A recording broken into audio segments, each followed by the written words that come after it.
सारा विश्व शुणिला प्रधानमंत्री 100तम मन की बात आज जन आंदोलन रे परिणत होईछि। या तांको पई आस्था पूजा एवं व्रत पालटिछि। अन्यर गुणरू शिक्षा करिवार अनेक अनुभूति मिलिछि। प्रभावशाली व्यक्तिंक सफलता द्वारा प्रभावित होइतिबा कहिसंती प्रधानमंत्री। मन की बात कोटि कोटि भारतीयोंक मनर कथा बोली मोदी कहिसंती। मन की बात 100तम अध्याय जातिसंघ रे प्रसारित होईछि। विभिन्न विदेशी भाषा रे अनुवादित होइथिला। आज मन की बात रे यूनेस्को मुख्य स्थान पाइथिले। ए संस्करण को स्वतंत्र करिबा लागि देशव्यापी 4 लाख केन्द्र समेत देश बाहर मध्य सीधा प्रसारण व्यवस्था होइथिला। न्यूजीलैंड ऑकलैंड रे जणे शतायु महिला मन की बात सुनिबा सहित तांको आशीर्वाद करिसंती। 2014 अक्टोबर 3 तारिख रे मन की बात आरंभ करिथिले मोदी।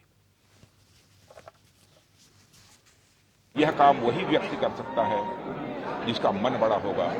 छोटे मन का व्यक्ति इस प्रकार से जन सामान्य से जन संवाद के माध्यम से नहीं जुड़ सकता। हमारे यहाँ भी कहा भी गया है कि मंदिर में जाकर पूजा करना, मस्जिद में जाकर इबादत करना अथवा सजदा करना यही अध्यात्म नहीं है, बल्कि एलिवेशन ऑफ मन, मन का बड़ा होना, मन का उन्मत्त होना, यही अपने में अध्यात्म है।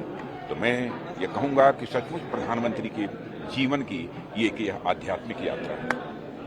आजकल फोन के द्वारा सभी विषय सभी जगह पहुंचता है, मगर आज भी और जैसे पहले भी रेडियो का एक महत्व है। अपने आप आपके काम करते करते हुए आप रेडियो से बात सुन सकते हैं, उसमें भी ताकत है। उसको पुनर्निर्माण करने का काम भी मन के बात के द्वारा हुआ है। इसीलिए मन के बात डायरेक्टली भारत के जनता तक पहुंचता है, उनके दिल को छूता है। I liked what this kind of close relationship between your honorable Prime Minister and individual, just ordinary people. The young lady, the man, and the other person from Kashmir. This is connecting, and India can only survive and can only develop and become Viksit Bharat by connecting with the people and take the ordinary into the extraordinary. That's why Freddie is ready. जो जनता के लिए जो वक्त निकाल रहे हैं, उनको वो वक्त दे रहे हैं, उनकी जो समस्याएं हैं वो समझने की कोशिश कर रहे हैं, which is amazing।